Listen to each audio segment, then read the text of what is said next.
பிரபுதேவா அவர்களுக்கு ஆரம்ப கட்டத்துல இருந்தே வாலி சார் நிறைய ஹெல்ப் பண்ணியிருக்காரு. அவருடைய ஹிட் நம்பர்ஸ் எல்லாமே வந்து வாலி சார் தான் எழுதியிருப்பாங்க. அந்த மாதிரி அவர் வந்து டைரக்ட் பண்ண வராரு.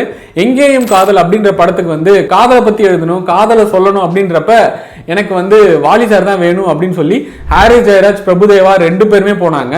ஃபர்ஸ்ட் அவங்க வாங்கின பாட்டு வந்து நான்காய் அப்படின்ற பாட்டு தான். இன்ஃபேக்ட் அந்த பாட்டுல வந்து கண்ணம்மா நாம் ஒட்டலாமா, எங்க அம்மா ஓ அத்ததாமா அப்படின்ற லைன் வந்து ஹாரிஸ் ஜெயராஜ் வந்து பாடும்போது ரொம்ப சிரிச்சு என்ஜாய் பண்ணாராம். சரி, ஒரு பாட்டோட இல்ல இன்னொரு பாட்டும் கேட்கலாம் அப்படின்னு சொல்லிட்டு அடுத்த பாட்டு பிரபுதேவாவே வந்து போறாரு. அவரு போய் வாங்கின பாட்டு வந்துதான் தீ இல்லை புகை இல்லை ஒரு வேள்வி செய்கிறாய் விழியிலே. ஒரு 25 வயசு பையன், ஒரு 18 வயசு பையனுக்குள்ள இருக்கிற ஃபீலிங்க ஒரு 80 வயசுக்குள்ள இருக்கிற மனுஷன் எழுதியிருக்காரு. இதுதான் அவருடைய உண்மையான என்ன சொல்றது ஒரு மிகப்பெரிய வெற்றின்னு சொல்லலாம். நம்ம அவரை பத்தி பேசுறதுக்கான விஷயமே ஒரு ஃபீலிங்கை வந்து அண்டர்ஸ்டாண்ட் பண்ணி அதை அவ்வளோ அழகா வந்து பாட்டுக்குள்ள வைப்பாரு.